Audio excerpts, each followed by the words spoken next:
V9 news ધારી ચેનલમાં આપનું હાર્દિક સ્વાગત છે। જોઈએ આજના મહત્વના સમાચાર।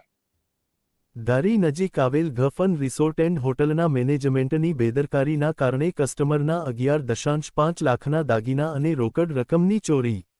ધ ફન રિસોર્ટના ગ્રાઉન્ડની દિવાલ ઓળંગીને આવેલ ચોર મહેમાનોના સોનાના દાગીના અને રોકડ રકમ લઈને હવામાં ઓગળી ગયો।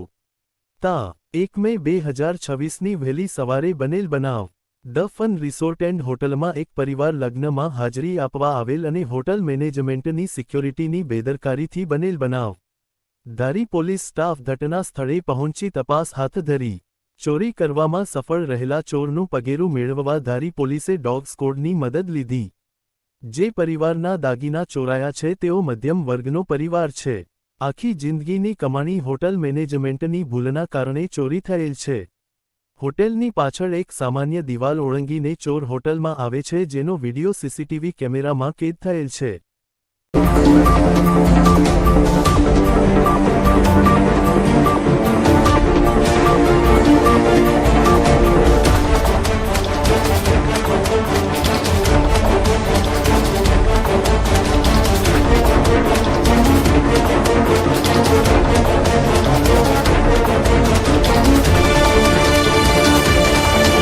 જી કાકા, આપનું શુભ નામ શું? મારું નામ હરેશભાઈ મોહનભાઈ સોની। શું બનાવ છે? બનાવમાં એવું છે, મેં અહીંયા ધ ફન વિસ્ટેરિયા રિસોર્ટ છે ધારી તુલસીધામ રોડ ઉપર, ત્યાં મારા શાળાના દીકરાના લગ્ન હતા, મેરેજ હતા। એ મેરેજમાં હું મારા વાઈફ અને મારી ડોટર, મારી દીકરી, અમે 3 જણા અમદાવાદથી મેરેજ માટે આવેલા અને 30 તારીખે અમે સવારમાં અહીંયા આવેલા। 30 તારીખે દિવસના બધા કાર્યક્રમો પતાવેલ, રાતના સંગીત સંધ્યા પતાવીને અમે અમારા રૂમ ઉપર, room number 405 the fun Wisteria club Dhari Tulsidham road, ત્યાં અમારું ઉતારા વ્યવસ્થા, ત્યાં રિસોર્ટમાં બધા મેરેજની બધું ફંક્શન હતા। રાત્રે 1 વાગે સંગીત સંધ્યા પતાવીને અમે અમારા રૂમ ઉપર પરત ફરેલ।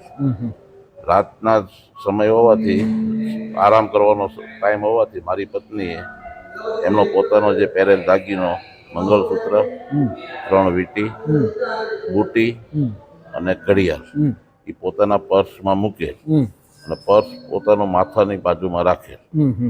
રાત્રિના સમયે સીસીટીવી ફૂટેજના આધારે રાતને 3:32 થી 3:57 સુધીમાં બહારની વંડી ઠેકીને માણસ આવેલો અને એ દાગીના અમારા ત્યાંથી ચોરી કરી ગયેલ છે।